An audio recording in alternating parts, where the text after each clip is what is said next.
मुझे अपनी पत्नी पर गर्व है। वरुण, तुम्हें इस महीने की तनख्वाह तो मिल गई होगी।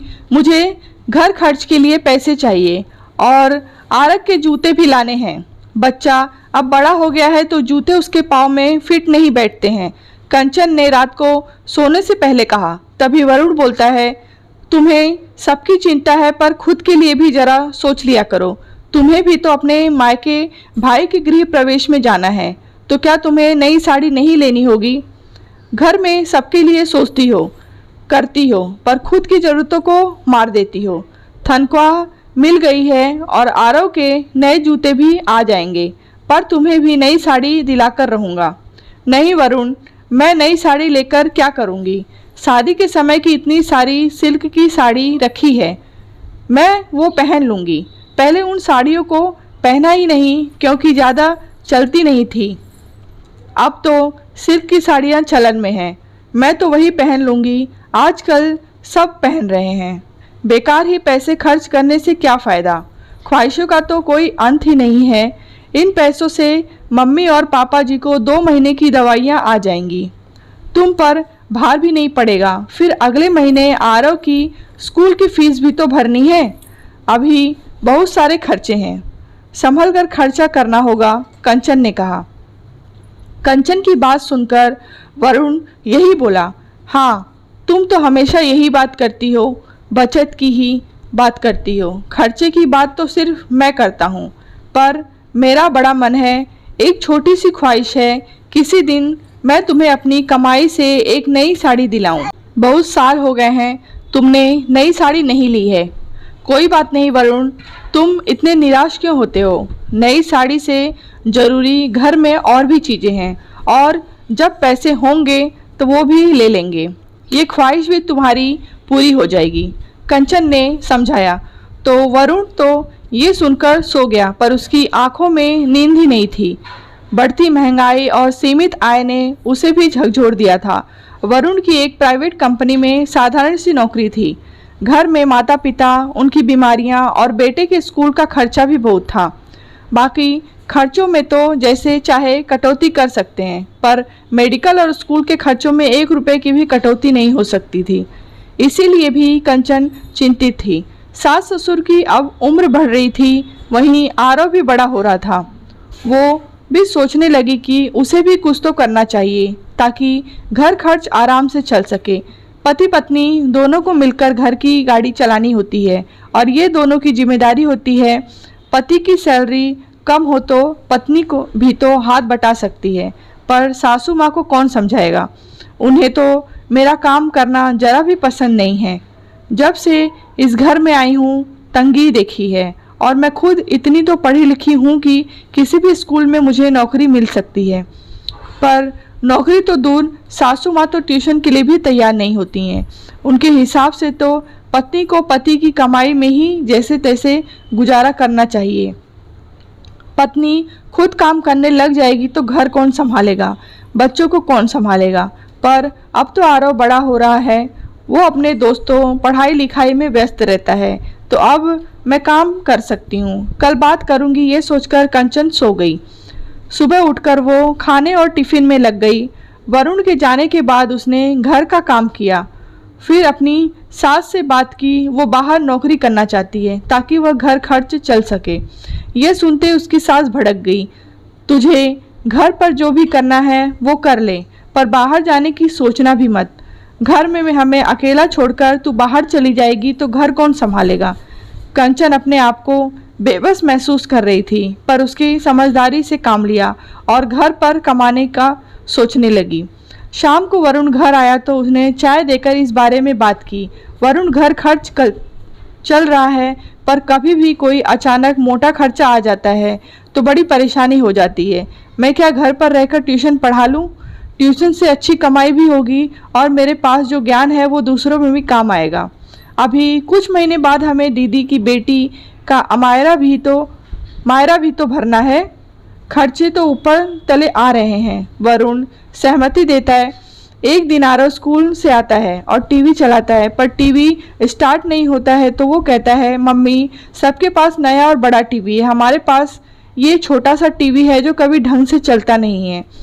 पापा को कहिए कि मुझे नया टीवी चाहिए। तब कंचन ने समझाया, आरव अब तू बड़ा हो गया है, ऐसी ख्वाहिशें मत किया कर, टीवी में ज़्यादा समय मत बर्बाद किया कर। तुझे जो खेलने का इतना शौक है मैदान में जाकर खेला कर। घर में बैठकर टीवी देखने से अच्छा है उस समय को किसी अच्छे काम में लगाए। वैसे भी टीवी खराब हो गया है तो वो तो ठीक हो जाएगा। कोई भी चीज़ खराब होती है तो हम पहले उसे ठीक कराते हैं ना, कि एकदम से नई ले आते हैं। बेटा तू पापा की नई टीवी के लिए मत बोलना, उन्हें बुरा लगेगा कि वो तेरी ये इच्छा कभी पूरी नहीं कर पा रहे हैं। टीवी एक शौक है ना कि ज़रूरत है, और टीवी के बिना ज़िंदगी आसानी से चल सकती है। इसीलिए तू जब बड़ा होगा, कमाने लग जाएगा, तब तू अपने शौक पूरे करना। अभी तो पढ़ाई लिखाई पर ध्यान दे।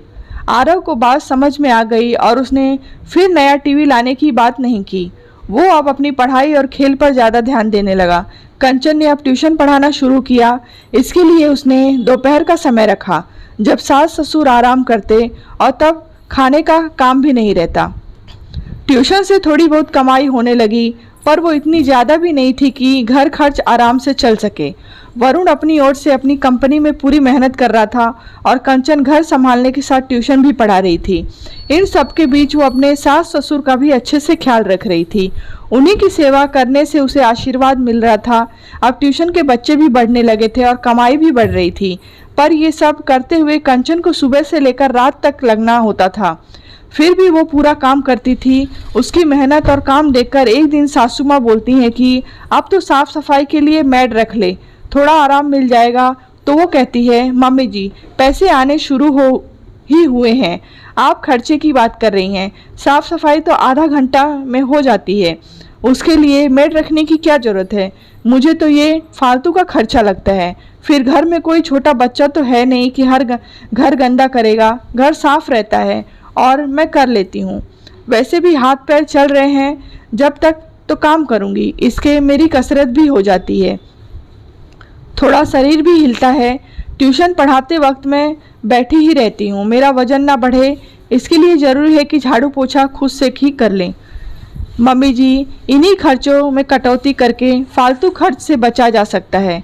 अब आरव बड़ी कक्षा में आ गया है, उसकी पढ़ाई का खर्च बढ़ेगा तो मुझे उसके लिए रुपए जोड़ने होंगे।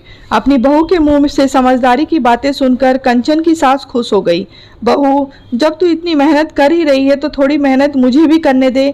आज से मैं साग सब्जियां साफ कर दिया करूँगी, क्योंकि मैं दिन भर घर में फालतू ही बैठी रहती हूँ और सारा काम तू अकेले करती है। फिर हमारा भी बुढ़ापा तो है, हमारे भी हाथ पाँव चलते रहने चाहिए।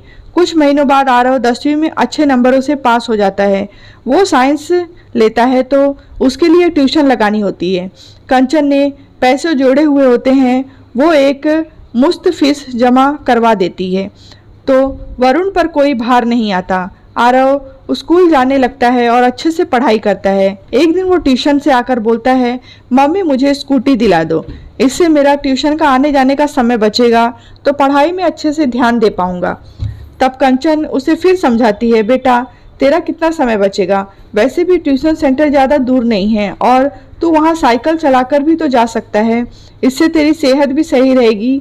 सुबह से रात तक तू पढ़ता है, कोई व्यायाम वैसे भी नहीं हो पाता है, और मैं तेरे पापा की स्कूटी दिलाने को नहीं कह सकती, अभी इतने पैसे नहीं हैं। फिर उसके बाद उसमें पेट्रोल का भी तो खर्चा आएगा, इसके लिए समझदारी इसी में है, तू साइकिल से ही आ जा। आरव को बात समझ में आ जाती है और वो फिर जिद नहीं करता। कंचन की ट्यूशन क्लासेस चलती रहती है। कुछ महीने निकल जाते हैं। एक दिन कंचन की ननंद आती हैं और वो मायरे के लिए बोलती हैं और लंबी चौड़ी सामान की लिस्ट थमा देती हैं, लेकिन जिसे देखकर कंचन हैरान रह जाती है। इक्वाइन साड़ियाँ, सोने के झुमके, सोने की 2 अंगूठियाँ, चांदी की 2 जोड़ी पायल, 21 शगुन के लिफाफे, ये सब वरुण कैसे करेंगे। वरुण तो ऑफिस से आया नहीं था। कंचन ने अपनी सास को कहा कि दीदी की इतनी मांग को वो पूरी नहीं कर पाएंगे, आप उन्हें समझा दें, मैं कहूँगी तो उन्हें बुरा लग जाएगा। सास को घर की स्थिति पता थी तो उन्होंने भी अपनी बेटी को समझाया कि वरुण और कंचन इतना नहीं कर पाएंगे। वो 5 साड़ियाँ, 1 जोड़ी चांदी की पायल और 2 शगुन के लिफाफे ही लाएंगे। अपनी माँ के मुंह से यह बात सुनकर बेटी मान गई। वह यही बात कंचन कहती तो शायद घर में हल्ला मच जाता। सब लोग शादी में जाने के लिए तैयार हो गए। कंचन ने साड़ियाँ अपने पास से निकाल दी जो कभी पहनी नहीं थी, और चांदी की पायल उसकी सास ने निकाल कर दे दी। वरुण ने शगुन के लिफाफे दे दिए। इस तरह वरुण पर कोई भार भी नहीं आया, वरना बहन की बेटी का मायरा भरने के लिए उसे उधार लेना पड़ता, फिर उसे चुकाने में दिक्कत होती।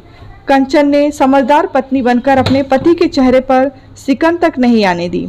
शादी से सब लोग आए थे। एक दिन वरुण ऑफिस से मुंह लटका कर आया। पता लगा कि कुछ कर्मचारियों की कंपनी में छटनी हुई है, तो उसे भी काम से बाहर निकाल दिया। परिवार में जो कमाई आती थी अब वो भी खत्म हो गई। वरुण एकदम निराश हो गया था, पर कंचन ने हिम्मत नहीं हारी। उसने अपने पति को समझाया और कहा कि मुसीबत में इस तरह निराश नहीं होते। ईश्वर ने एक रास्ता बंद किया है तो दूसरा खुला भी रखा होगा। रात को कंचन सो नहीं पाई, सुबह तक सोचती रही। दोपहर को जब ट्यूशन के बच्चे आए तो उसका दिमाग दौड़ा। उसने वरुण को कहा कि तुम भी ट्यूशन क्यों नहीं पढ़ा लेते? तुम्हारी गणित विषय में इतनी अच्छी पकड़ है तो तुम्हें भी ट्यूशन लेनी चाहिए। अब देखो ना, मेरे पास तो बच्चे आते हैं, उनमें से गणित विषय के लिए भी आते हैं, इसीलिए तुम अलग से गणित की क्लासेस ले लो। कुछ तो केवल गणित ही पढ़ना है। वरुण को भी अपनी पत्नी की बात जच गई, तो उसने भी लोगों से संपर्क किया, तो धीरे धीरे बच्चे आने लगे। वो बहुत ही अच्छे से पढ़ाता था, तो बच्चों की तादाद भी बढ़ गई। अब दोनों मिलकर बहुत अच्छा कमाने लगे। उन्होंने अलग से किराए पर घर ले लिया और अब लोगों को भी पढ़ाने के लिए रख लिया। जब उनका कोचिंग सेंटर शहर का नामी गिरामी कोचिंग सेंटर बन चुका था, वहाँ विद्यार्थियों की तादाद भी बढ़ गई। उनके द्वारा पढ़ाए गए बच्चे ऊंची नौकरी करने लगे। आज बहुत शुभ दिन था। उनके कोचिंग सेंटर का स्थापना दिवस था। कंचन तैयार हो रही थी, तभी वरुण ने हाथों में एक पैकेट दिया। मेरी तरफ से ये उपहार तुम्हारे लिए, मेरी छोटी सी ख्वाहिश। वरुण कंचन के लिए नई साड़ी लाया था, जिसे देखकर कंचन की आंखें खुशी से भर आई। उसने वो तैयार साड़ी पहन ली और नीचे आ गई। सारा मीडिया भी आया था। वरुण जी, आपने इतना बड़ा कोचिंग सेंटर खोल दिया, इसकी प्रेरणा आपको कैसे मिली? आपने ये सब कैसे किया? आजकल आप कुछ गरीब बच्चों को भी निःशुल्क पढ़ा रहे हैं। वरुण अपनी पत्नी की ओर इशारा करते कहता, इसका सारा श्रेय मेरी पत्नी को जाता है। मैं बहुत नसीब वाला हूँ जो मुझे ऐसी पत्नी मिली, जिसने मेरी कम सैलरी में भी कभी कोई शिकायत नहीं की, कभी मुझे ताना नहीं मारा, कभी मुझसे नाराज़ नहीं हुई, अपनी ख्वाहिशों को हमेशा मेरी खुशी से बढ़कर रखा। मैं बहुत भाग्यशाली हूँ जो मेरी पत्नी ने हर समय मेरी जिम्मेदारियों के बोझ को हल्का रखा और बराबर बांटकर सहयोग किया। कंचन ने मेरे बुरे दिनों में भी बहुत अच्छे से साथ दिया और मुझे संभाला, मुझे हिम्मत दी। जब मेरी नौकरी चली गई थी तो हौसला दिया और मैं बच्चों को पढ़ाने लगा, और आज इस मुकाम पर पहुंच गए हैं कि हमारा अपना कोचिंग सेंटर है। मुझे अपनी पत्नी पर गर्व है, और अब मेरे बेटे ने भी अपनी इंजीनियरिंग पूरी कर ली है, और अब तो वो इसी कोचिंग सेंटर से जुड़ेगा और बच्चों को पढ़ाएगा। पूरी हॉल तालियों की गड़गड़ाहट से गूंजने लगा। वरुण के माता पिता भी अपने बेटे बहू की प्रगति देखकर बहुत खुश थे। पाठकों, पत्नी अगर चाहे तो उसका पति ऊंचाइयों को छू सकता है, वरना जिन पत्नियों को सैलरी कम मिलती है, उनकी पत्नियां उन्हें ताना देकर उनका जीना मुश्किल कर देती हैं। पत्नी को हर कदम पर पति का साथ देना चाहिए। ख्वाहिशें का तो कोई अंत नहीं होता। अगर पत्नी चाहे तो कम पैसों में भी खुश रह सकती है। कहानी आपको कैसी लगी है कमेंट बॉक्स में बताएं। कहानी अच्छी लगी हो तो लाइक करें, शेयर करें।